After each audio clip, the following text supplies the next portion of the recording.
শুভ সন্ধ্যা সকলকে। তো এই খবরটা করার আগে একাধিকবার ভেবেছি যে করব কি করব না, কারণ গত 2-3 দিনে হাইকোর্টে যে অবজারভেশনগুলো সামনে এসছে তাতে করে এই বিষয়টা এবার পাবলিক করা উচিত যে কি হতে চলেছে। আমি নিজে ব্যক্তিগতভাবে বলছি যে এটা যদি আমি ভুল প্রমাণিত হই আমি খুব খুশি হব যে না, এই খবরটা আমার বিপক্ষে গেছে, কারণ প্রত্যেকটি জিনিস অনেকটা অবজারভেশন, অনেকটা পুঙ্খানুপুঙ্খ বিবরণ থাকার পরে কিন্তু কোনো একটা খবর অন্তত এই চ্যানেলে করা হয়ে থাকে।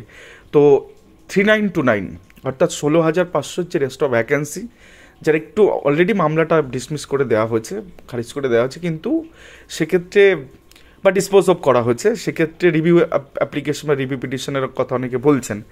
বাট যে জিনিসটা আপনাদের দেখাবো তাতে করে কিন্তু কোথাও গিয়ে একটু নেতিবাচক, কি পুরোটাই নেতিবাচক বলে মনে হচ্ছে। তো 3929 সলিল সমাধি শুধু সময়ের অপেক্ষা। আবারও বলছি, যদি ভুল প্রমাণিত হই আমি, তাহলে আমি খুব খুশি হব। তো হাইকোর্টে আজ 3টি ঘটনা ঘটেছে যা শুনলে আপনারা অবাক হবেন। পর্ষদের হাতে ব্রহ্মাস্ত্র রয়েছে, বঞ্চিতদের বাঁচার রাস্তা প্রায় শেষ। তো এইখানে বঞ্চিত বলতে বিএড ডিগ্রিধারী সমস্ত প্রার্থীদের কথা বলছি। তো কোন ব্রহ্মাস্ত্র রয়েছে পর্ষদের কাছে, আগে সেটা দেখাই। মধ্যপ্রদেশ সরকারের তরফ থেকে যে ক্লারিফিকেশন মামলা দেবেশ শর্মা মামলায় করা হয়, সেই ক্লারিফিকেশনের পেজ নাম্বার 8-এ এই কয়েকটা লাইন হচ্ছে পর্ষদের হাতে ব্রহ্মাস্ত্র, এবং এটাকে তারা সব একদম কি বলবো, গলায় ঝুলিয়ে এটাকে ইউজ করছে মহামান্য কলকাতা হাইকোর্টে। তো সেক্ষেত্রে কী লেখা আছে এই জায়গাটা আমরা একটু পড়ি। আমরা তো জানি বিএড 2018 সালে এনসিটি নোটিফিকেশনটি কোয়াশ করা হয়েছে, বাট তারপরে সেই নোটিফিকেশনের দৌলতে যারা চাকরি পেয়েছেন 11ই আগস্ট 2023 পর্যন্ত তাদের চাকরিটা সেভ, এটুকু আমরা জানি। কিন্তু এই যে শব্দের খেলা, এই খেলাটা আপনাদের ধরে নিতে হবে। দেখুন কী লেখা আছে, services of only such candidate shall not be disturb because of this judgment. অর্থাৎ যে জাজমেন্ট দেওয়া হয়েছিল সেক্ষেত্রে ক্লারিফিকেশন মধ্যপ্রদেশের মামলায় বলেছে তাদের সার্ভিসকে আর টাচ করা যাবে না বা তাদের সার্ভিসকে আর ডিস্টার্ব করা যাবে না। অর্থাৎ 16,500-তে যারা বিএড ডিগ্রিধারী হয়ে যারা চাকরিটা পেয়েছেন অন্তত পশ্চিমবঙ্গের ক্ষেত্রে তাদেরকে আর টাচ করা যাবে না। পশ্চিমবঙ্গে একটি রিক্রুটমেন্টেই বিএড বসেছিল, সেটা হচ্ছে 2020 সালের রিক্রুটমেন্টে। দেন কি বলা আছে, দেন জাস্টিস অনিরুদ্ধ বোস এবং জাস্টিস দুলিয়ান স্যারের যে ক্লারিফিকেশন অর্ডারে কী লেখা আছে, উই মেক ইট ক্লিয়ার, যেটা কিনা পর্ষদে ব্রহ্মাস্ত্র, that this benefit is only the candidates who were appointed prior to the date of judgment was delivered 11ই আগস্ট 2023। এইটা হচ্ছে পর্ষদের হাতে ব্রহ্মাস্ত্র।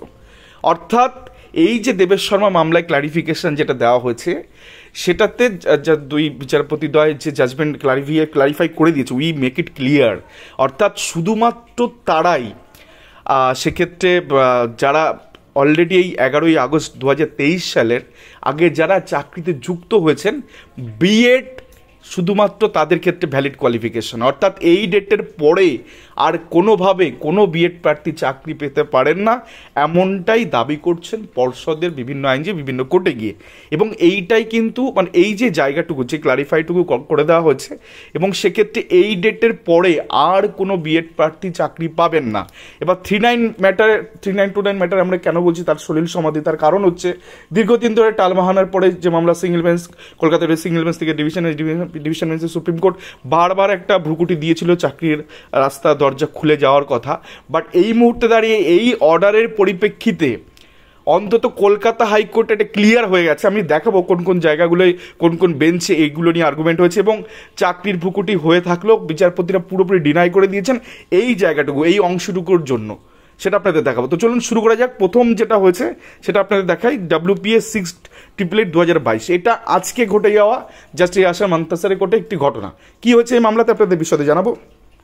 তো 16,500-তে ইনি পার্টিসিপেশন করে অর্ডার আপনি ডাউনলোড করে নেবেন, সেখানে এগুলো ক্লিয়ার করে দেবেন। এই পয়েন্ট নাম্বার পেজ নাম্বার 8-এর বিষয়গুলোই অর্ডারে হয়তো তুলে ধরবেন। তো আর্গুমেন্টের সময় সৈকত ব্যানার্জি স্যার পর্ষদের হিসেবে ছিলেন এবং পিটিশনারদের পক্ষ থেকে একজন পিটিশনার ছিল, সেক্ষেত্রে তার হয়ে তিনি সওয়াল করেন। তো সেক্ষেত্রেই বিএতে 50% নেই, দেন MA 50% আছে।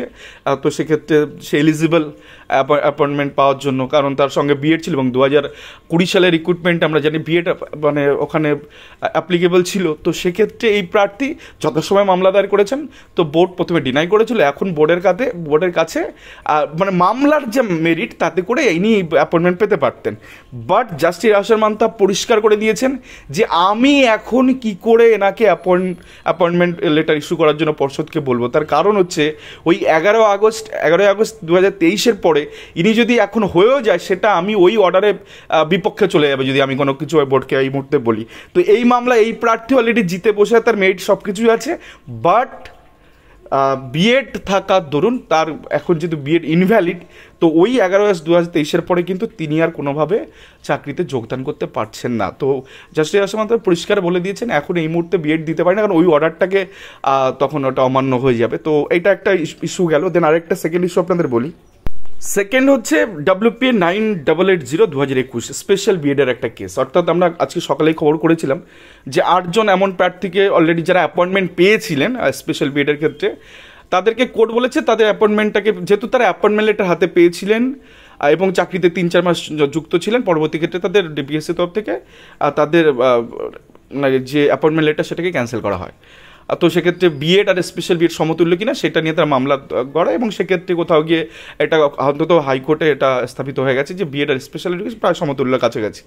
তো সেক্ষেত্রে জাস্টিস সামান্তা স্যার তিনি অর্ডার করেছেন, পদ্ধতি আমরা দেখেছি। কিন্তু আজকে দুটি মামলা এমন ছিল যেখানে গিয়ে রিট পিটিশনাররা এনারা অ্যাপয়েন্টমেন্ট লেটার এখনো হাতে পাননি।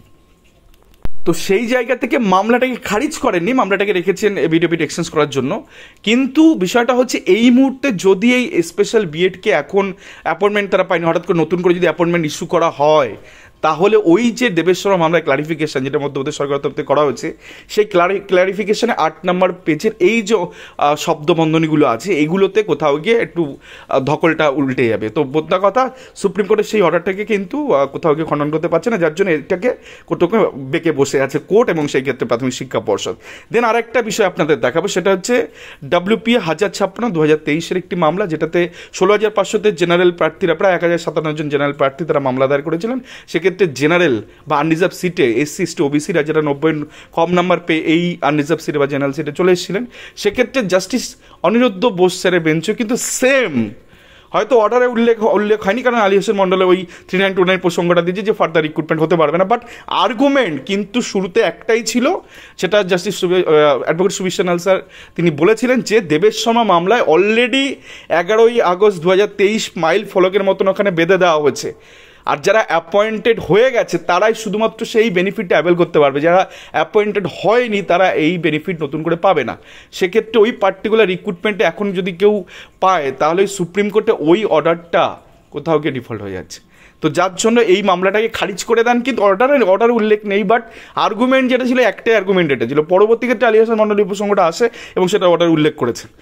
তো এটা হচ্ছে বর্তমান ব্যাপার। তো 3929 এই যে ক্লারিফিকেশন, আমরা বারবার বলছি ক্লারিফিকেশনের ক্ষেত্রে ওখানে বিভিন্ন রিভিউ পিটিশন বা রিভিউ অ্যাপ্লিকেশন দাখিল হবে, সেক্ষেত্রেও কিন্তু সব থেকে বড় বাধা মধ্যপ্রদেশের ক্লারিফিকেশন মামলায়, যেটা কিনা বিএডের এই অংশটুকু, অর্থাৎ পেজ নাম্বার 8-এর এই অংশটুকু শুধুমাত্র বিএড তাদের ক্ষেত্রে অ্যাপ্লিকেবল, বা বিএড শুধুমাত্র প্রাথমিকের ক্ষেত্রে তখনই অ্যাপ্লিকেবল যারা অলরেডি 11ই আগস্ট 2023 আগে অলরেডি অ্যাপয়েন্টেড হয়ে গেছেন, তারাই শুধুমাত্র সেই পর্যন্ত বিএড ডিগ্রিটা গ্রহণযোগ্য। আপাতত আমি এগুলো কিন্তু নিজের কিছু বলছি না, যা হচ্ছে কোর্টের অবজারভেশন বা এই বিষয়গুলো হচ্ছে। এবং সেক্ষেত্রে পর্ষদের হাতে যে ব্রহ্মাস্ত্র রয়েছে 3929 যদি যায়ও, রিভিউ পিটিশন যদি পুনরায় একবার শুনানির জন্য ওঠে, পর্ষদ আগা পাঁচতলা ভেবে তারা একই কথা বলবে যে এইটা যদি সুপ্রিম কোর্ট আবার ডিরেকশন দিয়ে দেয়, তখন ওই অর্ডারটাকে ওটা ডিফল্ট হয়ে যাচ্ছে।